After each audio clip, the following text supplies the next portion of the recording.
The air smelled like burning plastic and fear. Mireille pressed herself against the cold metal wall, her heart hammering so hard she thought it might burst through her chest. Somewhere outside, explosions shook the ground. Screams echoed through the corridors. She wanted to run, but her legs would not move. 3 days ago, everything had been perfect. She and her team had arrived on Canian 7 with bright eyes and careful plans. They were diplomats from Velra, here to negotiate trade agreements with the human colonists. It was supposed to be simple, safe. Her first real assignment after years of training. Now their ship was destroyed. Their captain was dead, and the sky above the colony burned with falling debris from the orbital battle. The human they hired as security escort stood in the doorway. Tejo was his name. He was older than most humans she had met, with gray hair and scars across his face that told stories she did not want to hear. When they first met him, the Velran team had found him strange, too serious, too paranoid. He insisted they practice emergency drills every day. He checked weapons they did not think they would need. He talked about exit routes and defensive positions like war was just around the corner. Mireille had complained to Dayun about it. Her older colleague had agreed. Humans were known for being too cautious, too aggressive, always preparing for fights that never came. But the fight had come, and now Tejo was the only reason they were still breathing. He turned his head slightly, not taking his eyes off the corridor. His rifle was steady in his hands. When he spoke, his voice was calm. Too calm for the chaos around them. We move in 30 seconds. Stay low, stay quiet. When I say run, you run. Do not stop. Do not look back. Sunmi, their medic, was crying softly. Her hands shook as she clutched her medical bag. Hajin, the youngest scout, looked like he might be sick. Even Dayun, always so logical and controlled, had fear written across his face. Mireille tried to be brave. She was supposed to be their leader, but all she could think about was the Krell soldier she had seen in the hallway 5 minutes ago. It had been huge, covered in dark armor, carrying a weapon that looked like it could cut through walls.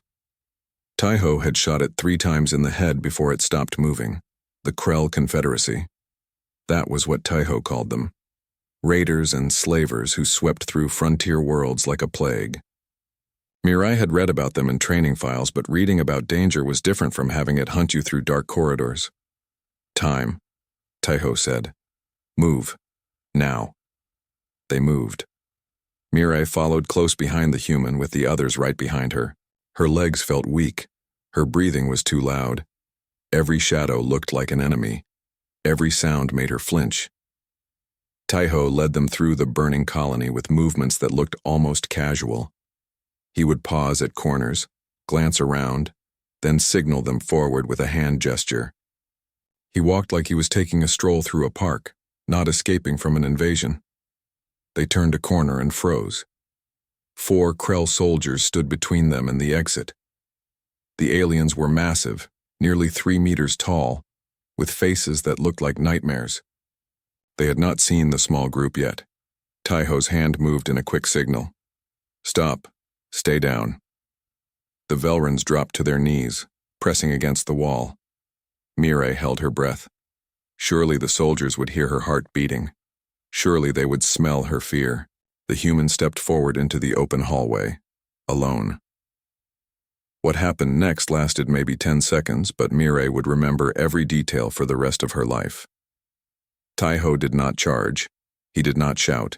He simply raised his rifle and fired with mechanical precision. 1 shot, 2 shots, 3, 4. Each Krell soldier dropped before they could turn around, before they could raise their weapons, before they could scream. Then Tejo lowered his rifle and gestured them forward again. His expression had not changed. He reloaded his weapon while walking, his hands moving automatically like he had done this 1,000 times before. Maybe he had. They reached the evacuation point just as another explosion rocked the colony. Tejo pushed them toward a transport shuttle, one of the last ships still functional. Other survivors were already climbing aboard. Humans mostly, but a few other species too. Everyone looked terrified. Hajun ran toward the shuttle. He was 3 steps away when weapons fire stitched across the ground in front of him. He stumbled backward with a cry of fear. More Krell were coming from the east side, at least a dozen of them. The shuttle's engines roared to life. The pilot was not going to wait. The ship began to lift off. "Run!" someone screamed from the shuttle door. But Hajun was frozen.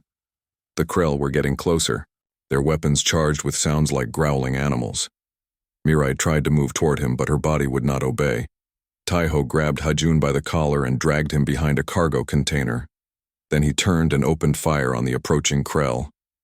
Not wildly. Not in panic. Each shot was aimed, each shot counted. "Get to the jungle," he shouted at the 4 Velrans. "East side, go." "What about you?" Mirai heard herself ask. "I will follow. Move now." The shuttle lifted higher. The door closed. It was gone, leaving them behind. Dayun pulled Mirai's arm. They ran. All 4 of them ran toward the dark tree line at the colony's edge. Behind them, Taiho's rifle kept firing. Steady, controlled. Buying them seconds they desperately needed. They crashed into the jungle undergrowth just as something exploded where they had been standing. Mirai looked back and saw Taiho sprinting toward them, his rifle slung across his back. He was fast for an older human. 3 Krell chased him, but they were slower in the thick vegetation. Taiho dove into the jungle and kept running past them. "Keep moving," he ordered. "Deeper. They will follow." They ran for what felt like hours. The jungle was thick and dark. Strange sounds echoed through the trees. Mirai's lungs burned. Her legs ached. Branches cut her face and arms. Behind them she could hear the Krell crashing through the vegetation like angry machines. Finally, Taiho stopped. They were at a small stream in a deep ravine. He gestured for them to get into the water. "Wait upstream. 50 meters. It will hide our scent." They obeyed without question. The water was cold and reached their waists. They moved as quietly as they could, following the human deeper into the wilderness. After 50 meters, Taiho led them up onto the rocks and into a cave hidden behind a waterfall. Inside the cave they collapsed. Sunmi was sobbing openly now. Hajun was shaking. Dayun sat with his head in his hands. Mirai felt numb. Empty. Taiho checked his rifle, then looked at each of them in turn. His expression was hard to read. Not angry. Not scared. Just tired. "Is everyone hurt?" he asked. They shook their heads.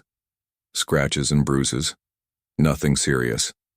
Sunmi checked everyone anyway, her medical training taking over even through her fear. "Good," Taiho said. He sat down against the cave wall and closed his eyes for a moment. "We rest here for 2 hours, then we move again. The Krell will search this area soon." "What about rescue?" Mirai asked. Her voice sounded small and weak. "The evacuation ships will send help, right?" Taiho opened his eyes and looked at her. For the first time she saw something like sympathy in his face, but also something else. Something that made her stomach drop. "The Krell control the system now," he said quietly. "Any ship that comes here will be destroyed. Any signal we send will bring more enemies, not friends. So we are trapped," Dayun said. "Yes." Silence filled the cave. Outside they could hear the distant sounds of destruction as the Krell finished taking over the colony. "How long?" Hajun whispered. "How long until rescue comes?" Taiho was quiet for a long moment. Then he said, "Months, maybe longer. The Union fleet will come eventually, but it will take time." "We cannot survive that long," Sunmi said. "We are diplomats, not soldiers. We do not know how to fight." "Then you will learn," Taiho said simply. Mirai looked at the human sitting across from her. He was calm, ready, like this was just another job. But she and her team were not ready. They were children playing at being adults, and now they were trapped on a hostile world with enemies hunting them. They had huddled behind him when the fighting started. They had followed him blindly into the jungle. They had trusted him to save them. And he had, for now. But Mirai realized with cold certainty that being saved once was not enough. They needed to learn how to save themselves. or they would die here, far from home, far from everything they knew. Taeho seemed to read her thoughts. He pulled out a ration bar and broke it into 5 pieces, handing one to each of them. "Tomorrow, training starts," he said. "It will be hard. You will hate me. But you will survive." He took a bite of his ration and closed his eyes again. The 4 Velrans sat in silence, listening to the sounds of war echoing through the jungle. Their perfect mission had become a nightmare. Their safe assignment had become a battle for survival, and the human who was supposed to be just their escort had become the thin line between them and death.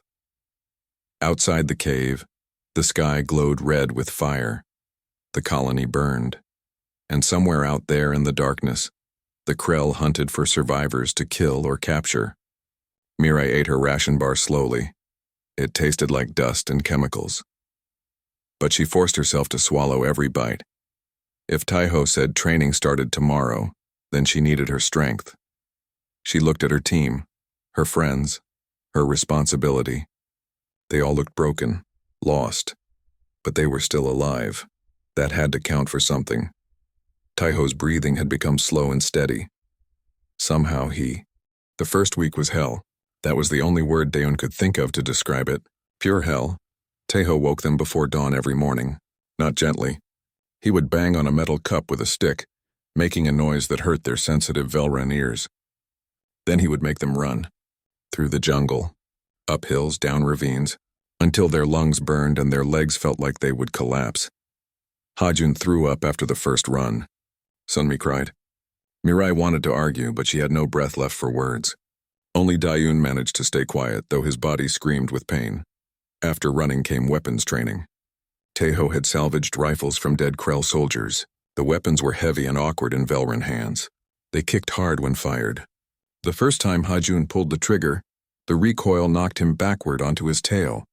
Taeho did not laugh. He never laughed. He just showed Hajun the proper stance again. And again, until the young Velran could fire without falling. "Why are we doing this?" Mirai asked after 3 days. Her voice was bitter, angry. "We should hide. Wait for rescue, not play soldier." Taeho stopped cleaning his rifle and looked at her. His eyes were hard. "You want to hide? Fine, hide. In 3 weeks, maybe 4, the Krell will find you. They have scanners, trackers. They will hunt every living thing on this planet, and when they find you hiding in a hole somewhere, they will drag you out and put you in chains." "So what do we do?" Mirai asked. "Fight them? 4 of us against thousands?" "You learn to fight," Taeho said. "You learn to hide better. You learn to move without being seen. You learn to kill when you must and run when you should. You learn to survive, or you die. Those are your choices." Mirai wanted to hate him, but she could not. Because everything he said was true, they kept training. Their bodies adapted slowly. Velrans healed faster than humans, which helped. The pain became normal. The exhaustion became familiar. Their hands learned the weight of weapons. Their eyes learned to see threats in shadows. Taeho taught them how to move silently through the jungle.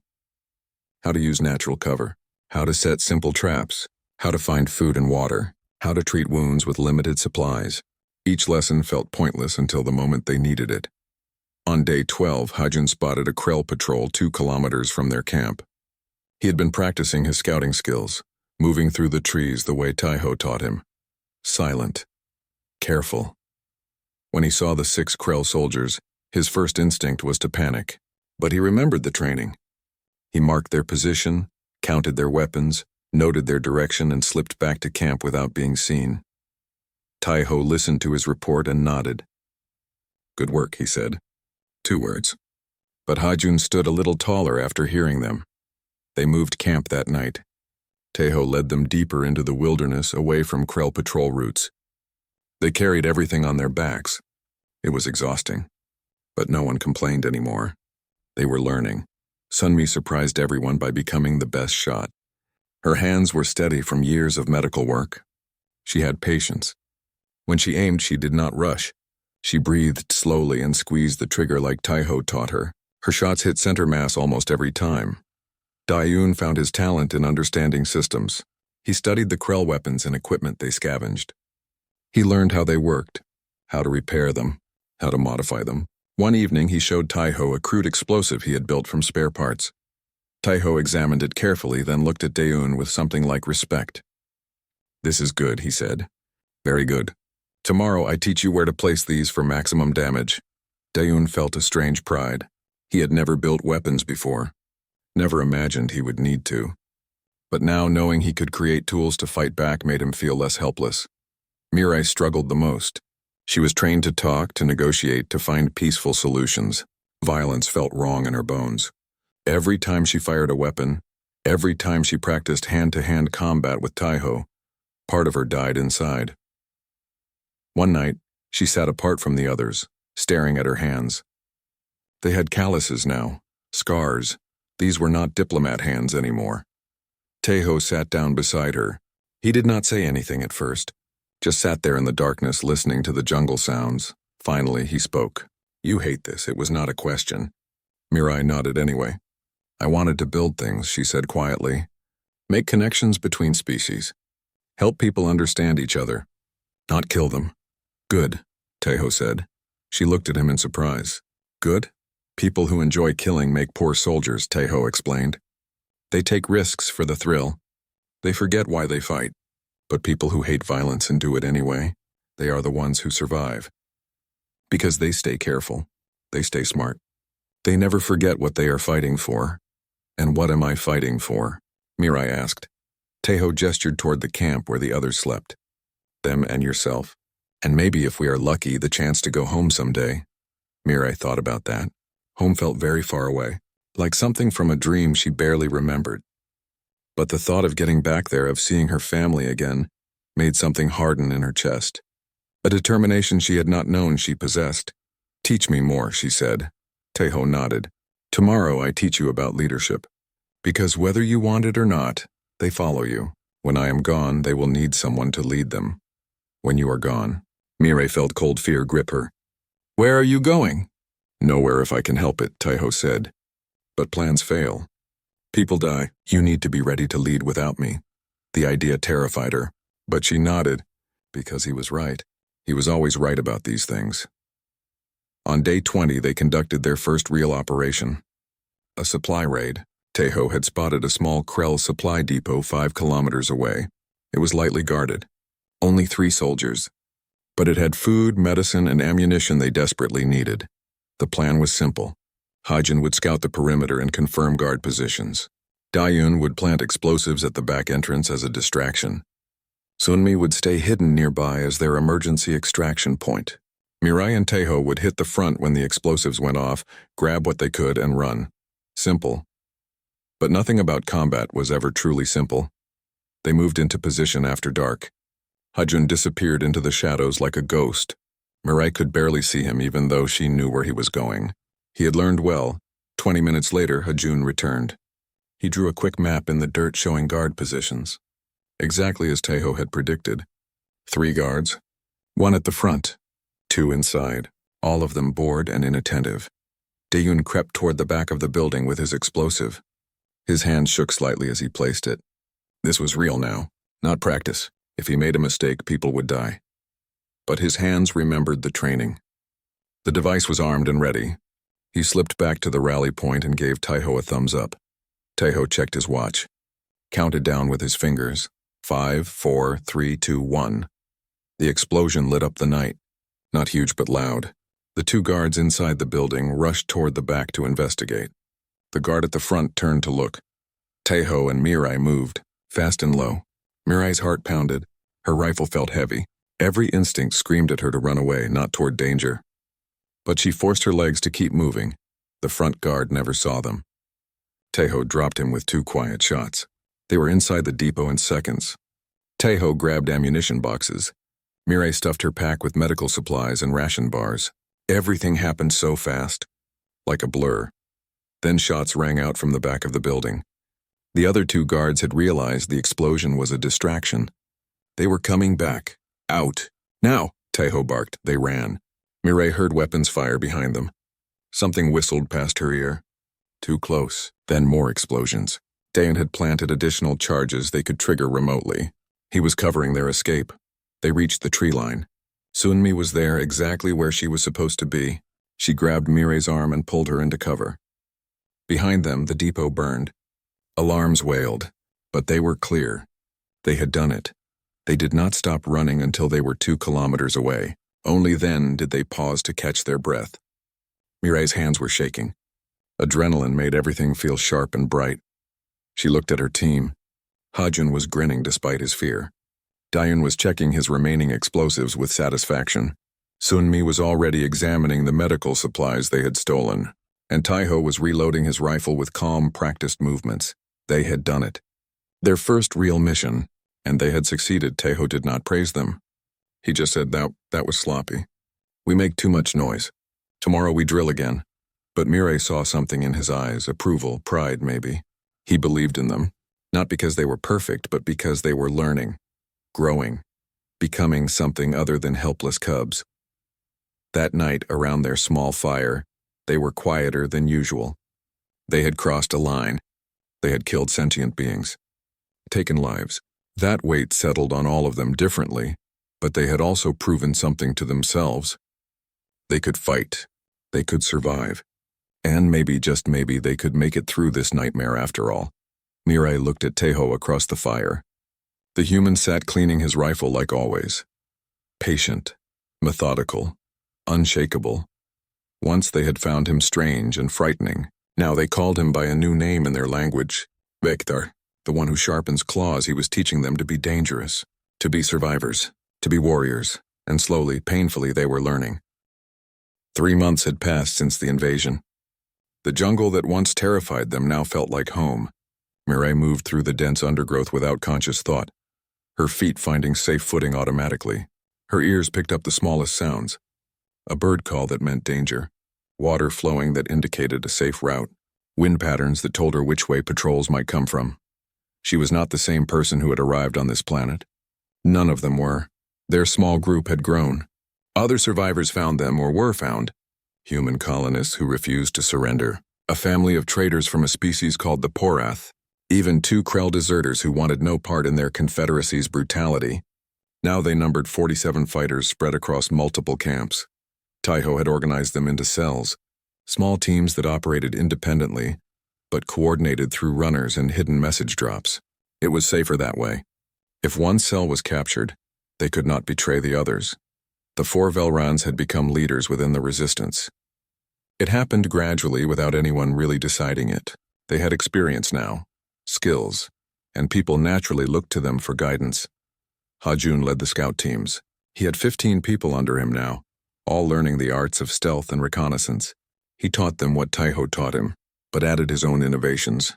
Velrans climbed better than humans. Their night vision was sharper.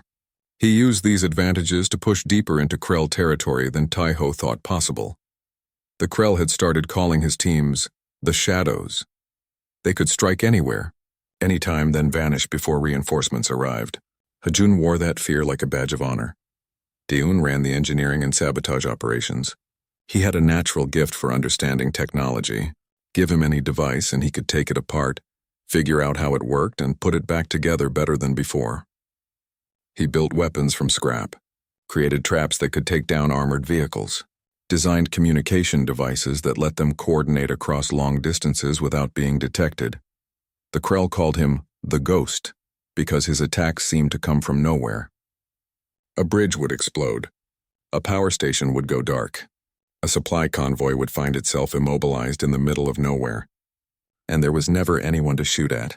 Just the aftermath of Dayun's careful planning. Sunmi commanded the medical corps.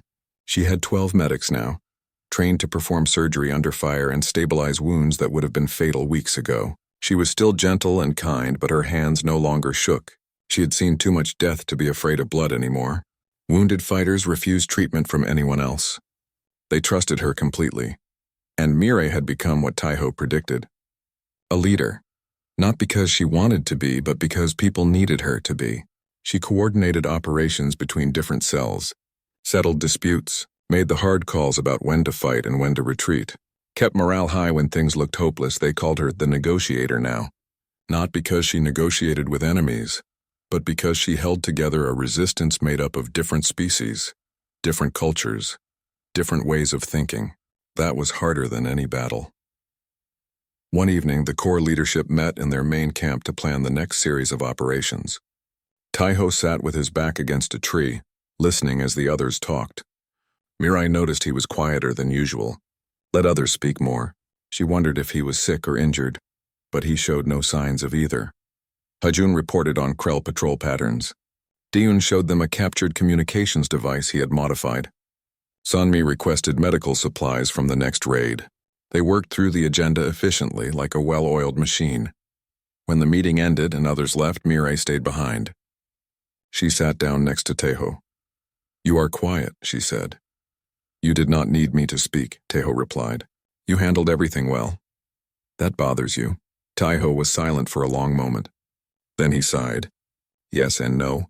I wanted this. I trained you to lead without me. But now that it is happening, I find myself wondering what my purpose is." Mirai understood. She had felt something similar when she stopped being a diplomat and became a fighter. The death of your old self was painful even when necessary. "You taught us to stand on our own," she said. "That does not mean we do not need you. It means we can stand beside you now, as equals." Taiho looked at her for a long moment. Then he smiled. It was a small smile, barely there, but genuine. "When did you become so wise?" "I had a good teacher," Mirai said. The next morning, Deun burst into camp with urgent news. He had intercepted Krell communications. The enemy was planning something big, an orbital bombardment.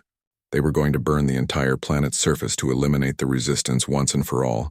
The leadership gathered immediately. Maps were spread out. Data was analyzed. The situation was clear and terrible. The Krell were frustrated. Months of resistance had made them look weak. So they were going to solve the problem permanently, kill everything on the planet and start over. "How long do we have?" Mirai asked. 2 weeks, Deun said. "Maybe 3. The bombardment ships are still in transit." Silence fell over the group. 2 weeks. After everything they had survived, everything they had accomplished, they would be wiped out by fire from orbit. There was no hiding from that. No fighting back against warships in space. "We need to call for help," Sunmi said. "Signal the Galactic Union. Let them know we are here. Any signal strong enough to reach Union space will be detected," one of the human fighters said. "The Krell will track it. Find us. They are going to kill us anyway," Hajun pointed out. "What do we have to lose?" Taiho had been studying the maps. Now he tapped a location with his finger. "The regional command center. Here. It has communication equipment powerful enough to reach Union space. It also has current intelligence on Krell fleet positions. If we can capture it, send that data, we give the Union everything they need to mount a rescue operation." "That place is a fortress," Deun said. "Heavy defenses. Hundreds of soldiers. We would never make it inside."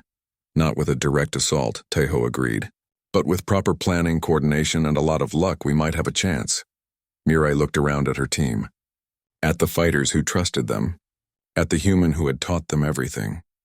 This was it, the mission that would either save them or kill them all. "We do it," she said. "We plan, we train, and in 1 week we hit that command center with everything we have." No one argued. They all knew the odds. They all knew this was probably a suicide mission. But doing nothing meant certain death. At least this way they were fighting back. The next week was chaos. Every cell was activated. Every fighter was given a role. Hajun's scouts mapped every centimeter of the command center's perimeter. Dayan built more explosives than they had ever used before. Sunmi set up field hospitals along planned evacuation routes. Mirai coordinated it all, making sure every piece fit together. Taiho worked alongside them, but Mirai noticed something had changed. He was not giving orders anymore. He was giving suggestions, offering advice, but the decisions were theirs. He had stepped back, letting them lead. It terrified her, but it also made her realize how far they had come. They were not cubs hiding behind a protector anymore. They were warriors planning their own battle. The night before the assault, Mirai could not sleep. She walked through the camp, checking on fighters, making sure everyone was ready. But really, she was just too nervous to sit still. She found Taiho sitting alone, looking up at the stars. She sat down beside him without speaking. They stayed like that for a while, just existing in the quiet darkness. "Do you think we can do this?" Mirai finally asked. "Honestly?" Taiho said. "I do not know. The plan is good. Your people are ready, but plans fall apart in combat. Always. What matters is how you adapt when things go wrong. That is not very encouraging, Mirai said. No, Taiho agreed. But it is the truth. War is chaos. The side that handles chaos better wins. Mirai thought about that. About all the chaos they had already survived. The terror of the first attack. The brutal training. The raids and ambushes. They had learned to function in chaos. Maybe that was enough, Taiho, she said. If we do not make it through this, I want you to know, you saved us, not just our lives. You gave us the tools to save ourselves. That is a greater gift than you know. The human was quiet for a moment. Then he said, you saved yourselves. I just pointed you in the right direction. They sat together until dawn, watching the stars slowly fade as the sun rose. It might be their last sunrise. But somehow sitting there with her teacher and friend, Mirai felt at peace. Whatever happened tomorrow, they would face it together. Not as a protector and those being protected, but as equals. As warriors, the cubs had grown claws, and soon the Krell would feel them. The assault began at midnight. Hajin and his scouts moved like ghosts through the darkness, eliminating sentries before they could raise alarms. Their knives were silent. Their movements were perfect. Within 20 minutes, the outer perimeter was clear. Phase 1 complete. Mirai listened to the reports over her comm unit, her heart hammering. So far, everything was going according to plan, but Taiho's words echoed in her mind. Plans always fall apart. Daeun and his team moved to the shield generators. They had 30 seconds to plant their charges before the guard rotation. Mirai counted down in her head, 20, 15, 10, 5, charges set. Daeun's voice crackled. Moving to secondary positions, Phase 2 complete. The main assault teams moved into position. Mirai led the largest group, 20 fighters positioned at the main entrance. 2 other teams waited at side entrances. Sunmi and her medics set up their field station 1 kilometer back, ready for casualties. Because there would be casualties. Many of them. All teams ready, Mirai said into her comm. On my mark, 3, 2, 1, mark. The night exploded. Daeun's charges detonated simultaneously, destroying shield generators and power substations. The command center went dark. Emergency lights flickered on, bathing everything in red. Alarms screamed. Mirai's team hit the front entrance. The doors were heavy reinforced metal, but the power failure had disabled the locks. They pried them open and poured inside. Weapon fire erupted immediately. Krell defenders had been waiting, prepared for the possibility of attack. But the resistance fighters were ready too. Mirai directed them with hand signals and short commands. Team 1 left corridor. Team 2, right? Team 3, hold this position. They moved like they had trained, covering each other, advancing methodically. The fighting was brutal. Close quarters. No room for mistakes. A Velrun fighter next to Mirai took a hit and went down. Another rushed forward to drag him to safety. The line held. Meanwhile, Taiho led a small team deeper into the facility. His mission was simple but nearly impossible. Reach the command center's core, access the communications equipment, send the distress signal, and hold the position long enough for the transmission to complete. His team consisted of 5 fighters, all humans, all veterans. They moved through the corridors with weapons ready, clearing rooms systematically. Resistance was heavy. The Krell knew something important was in the core, and they were throwing everything at it. Taiho's team fought their way forward, losing people at every turn. One fighter took a plasma bolt to the chest and died instantly. Another was caught by an explosion and had to be left behind. By the time they reached the core, only Taiho and 2 others remained. They barricaded the door and started working on the communication system. It was complex, encrypted. Taiho's fingers flew over the controls, bypassing security protocols, rerouting power, establishing a connection to Union space. Outside the door, weapons fire intensified. The Krell were massing for a final assault. Taiho knew they had minutes at most. Back at the main entrance, Mirai received a priority message from Hajun. Reinforcements incoming. Heavy armor. At least 50 soldiers. They will be here in 5 minutes. 5 minutes. Not enough time. Taiho needed at least 10 to complete the transmission. Mirai made a decision. A crazy, desperate decision. All teams pull back to the core, she ordered. Everyone, now. We are going to make one big stand instead of 3 small ones. It was tactically insane. They were abandoning secured positions to concentrate their forces in one place. If the Krell surrounded them, they would be trapped. but if it bought Taiho the time he needed, it was worth the risk. Her teams moved fast, converging on the command core from 3 directions. They set up defensive positions in the corridors leading to it. Dayun planted his remaining explosives at choke points. Mirai placed her best shots in elevated positions. When the Krell reinforcements hit, they hit hard. A wave of armored soldiers with heavy weapons. But the concentrated resistance fighters met them with everything they had. It was like holding back a flood with your bare hands. Dayun's explosives collapsed entire sections of corridor, slowing the advance. Hajun's scouts harassed the enemy from unexpected angles. Fighters dropped, but others took their places. The line held, barely. Inside the core, Taiho heard the battle raging outside. He worked faster, knowing every second counted. One of his 2 remaining teammates was hit through a gap in the barricade. The man fell without a sound. How long? The last fighter asked. 2 minutes, Taiho said. They did not have 2 minutes. The barricade was failing. Plasma fire burned through the metal door. Any second now it would give way. Then Mirai's voice came over the comm.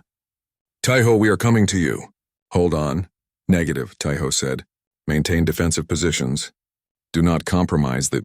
But Mirai had already cut the connection. She made the call. Pull everyone from their positions. Concentrate all force at the core. It was tactically insane. It went against everything Taiho had taught them about maintaining defensive depth, but it worked. The concentrated assault smashed through the Krell lines like a hammer. Daeon's explosives cleared a path. Hajun's scouts flanked the defenders. The resistance fighters poured into the core's outer chamber like a tidal wave. Taiho, wounded and exhausted, watched through the security feeds as Mirai directed the defense with textbook precision. She positioned fighters at key positions, called out targets, redirected teams as situations changed. She was not following his lessons anymore. She was exceeding them. Transmission complete, the computer announced. The distress signal was away. Intelligence data uploaded, coordinates transmitted.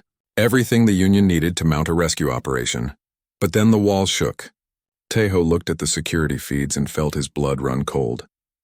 The Krell orbital ships had detected the transmission. They were redirecting fire toward the command center. In 30 seconds, this entire building would cease to exist. He opened the comm to all channels. All personnel evacuate immediately. Orbital strike incoming. Move now. The fighters began pulling back. Mirai coordinated the withdrawal, making sure everyone got out. But she noticed Taiho was not moving. He was still in the core. She ran toward the core entrance. Taiho, we are leaving. Come on. But Taiho was already sealing the door from inside. Through the reinforced window, Mirai could see him. He was bleeding from multiple wounds. His rifle was empty. He looked tired. So very tired. He met her eyes and smiled. Not the hard smile of a soldier. Something genuine. Something peaceful. Get them out, he said through the intercom. You are their leader now. No, Mirai said. Tears streamed down her face. We can open the door. We can get you out. Not enough time, Taiho said. Someone needs to make sure the transmission keeps going. Make sure they receive everything. That someone is me. Taiho, please, Mirai whispered. You do not need me anymore, Taiho said. You have not needed me for a while. You just did not know it. Now go. That is an order from your teacher. Dayun pulled Mirai away from the door. She fought him, screaming, but he was stronger. They ran. All of them ran as fast as they could. Behind them, the command center erupted in light. The orbital strike hit with the force of a small sun. The building vaporized. Everything within a kilometer radius turned to glass. The resistance fighters threw themselves into cover as the shockwave passed over them. When they looked back, there was only a crater where the command center had been. Taiho was gone. Their teacher, their protector, their friend, gone. But the transmission was complete. In the final seconds, Taiho had sent one last message. Simple words that would echo across the galaxy. Send help. We are not done fighting. Mirai sat in the jungle surrounded by her fighters and cried. She cried for the human who saved them. She cried for everything they had lost. She cried for the weight of leadership that was now fully hers to bear. But even through the tears, she knew what came next. They would survive. They would keep fighting. Because that was what Taiho taught them. Never surrender. Never give up. Protect those who cannot protect themselves. The cubs who once huddled behind the human had learned to stand on their own. And now they would lead others to do the same. Hajun put his hand on Mirai's shoulder. "What now?" he asked quietly.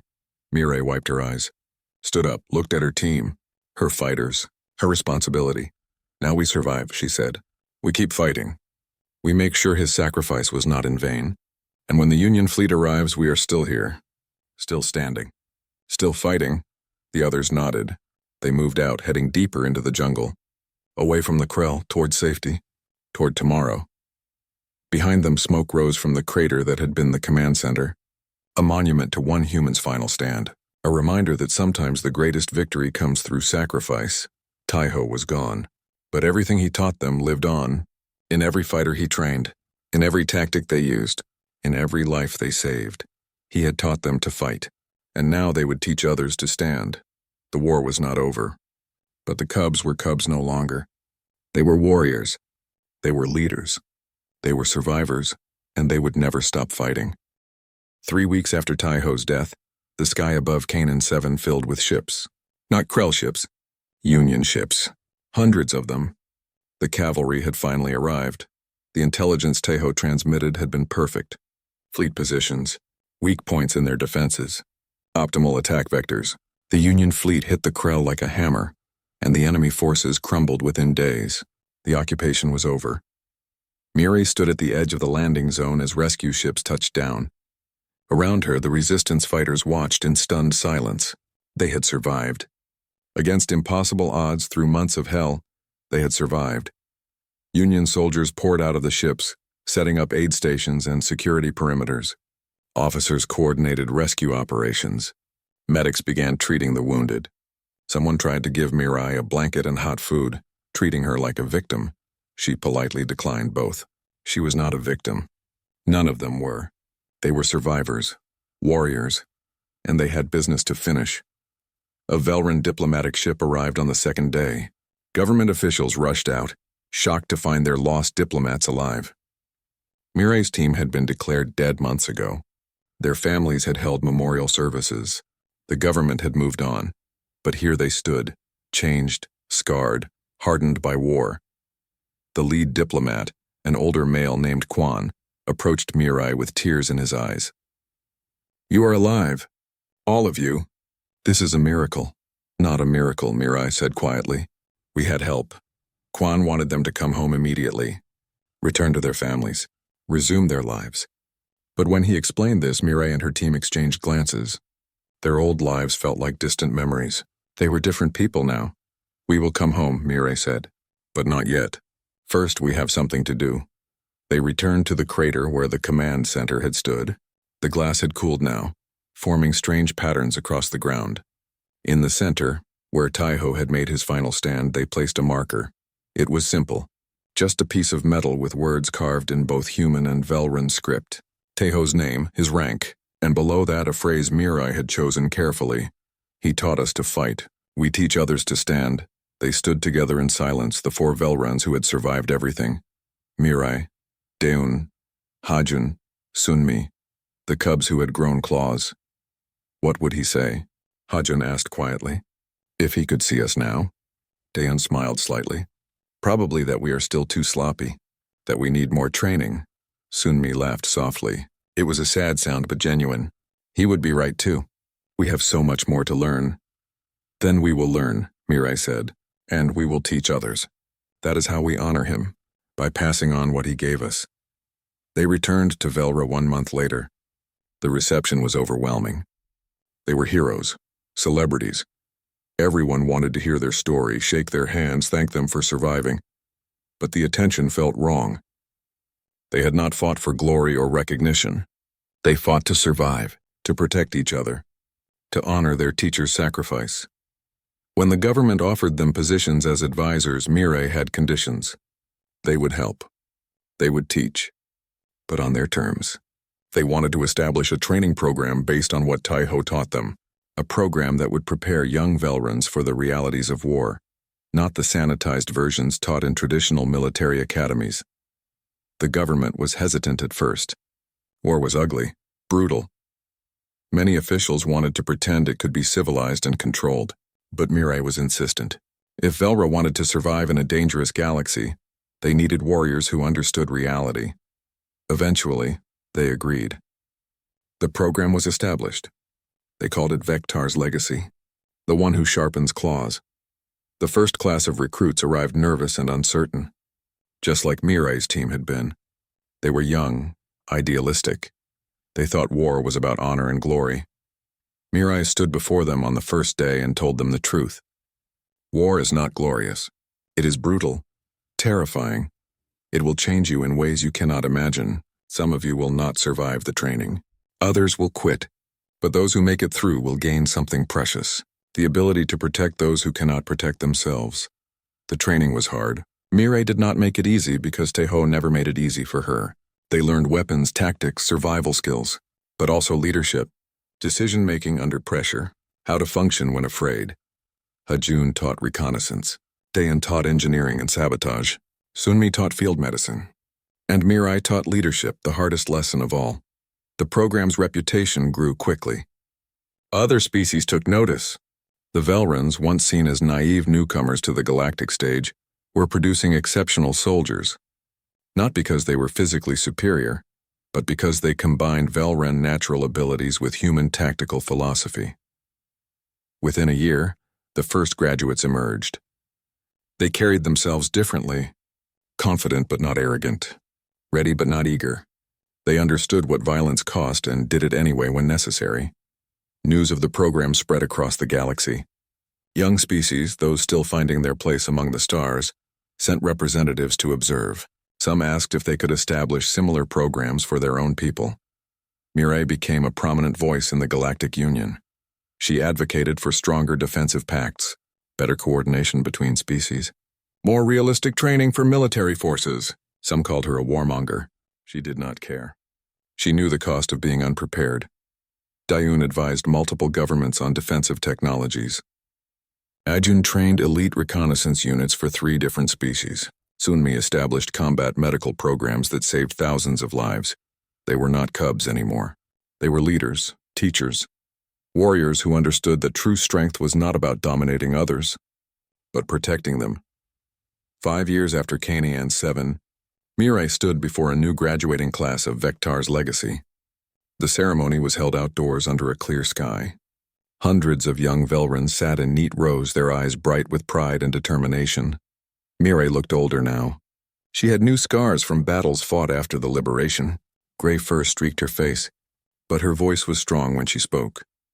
When I was your age, she began, I thought diplomacy could solve every problem. I thought violence was always wrong. I thought warriors were people who enjoyed hurting others. She paused, gathering her thoughts. Then war came, and I learned the truth. War is terrible. It takes everything from you, your innocence, your peace, sometimes your friends, but sometimes war also gives you something. Purpose, strength, the knowledge that you can face the worst the universe has to offer and still stand. The graduates listened intently. They had heard stories about her, about all 4 of them. Legends now. A human taught me these things, Mirai continued. His name was Teho. He was hard, demanding. He pushed us beyond what we thought possible. And when the time came, he gave his life so we could live. So we could stand here today. So we could teach you. She looked at each graduate, seeing echoes of her younger self in their faces. When war comes, and it will come, what will you be? Will you hide and hope someone else saves you? Or will you be the one standing in front, protecting others? The graduates stood as one. Their voices rang out clear and strong. We will stand. Mirai nodded, feeling a swell of pride. Behind her, Dayun, Hajun, and Sunmi stood watching. They had come so far, from terrified diplomats to leaders who shaped the future of their entire species. After the ceremony, Mirai walked alone to a quiet memorial garden on the academy grounds. At its center stood a statue, a human in combat armor, rifle held ready, eyes scanning for threats. Below it, an inscription in multiple languages, Teho, teacher, warrior, friend. He taught us to fight. We teach others to stand. Mirai stood before the statue and spoke quietly. We did it, teacher. We survived. We learned. We became what you hoped we could be. And now we are passing it on. Your legacy lives in every fighter we train, every life we save, every species we help protect. The statue did not answer. It never did. But Mirai felt a sense of peace standing there. They had honored him. Not with empty words or hollow ceremonies, but with action, with dedication, with the commitment to never let others face alone what they had faced. The cubs who once huddled behind the human were gone. In their place stood warriors, leaders, teachers. They directed charges now, led armies, shaped policies, protected the weak, trained the next generation. Tejo had given them the tools to survive. They gave those tools to others, and those others would give them to the next generation. And on, a chain of knowledge and strength stretching into the future. The galaxy was still dangerous. Wars still happened. People still died. But because of one human sacrifice and 4 Velrans' determination, more beings survived. More species stood together. More leaders emerged who understood that true strength was not about power, but about using that power to protect others. Mirai touched the statue's base one last time, then turned and walked back toward the academy. She had work to do, students to teach, leaders to train, a legacy to maintain. The story that began with 4 terrified cubs huddling behind a lone human had grown into something greater. A movement, a philosophy, a promise that no one would face the darkness alone, not while Vectar's students stood ready. They had learned to stand. And now they taught others to charge.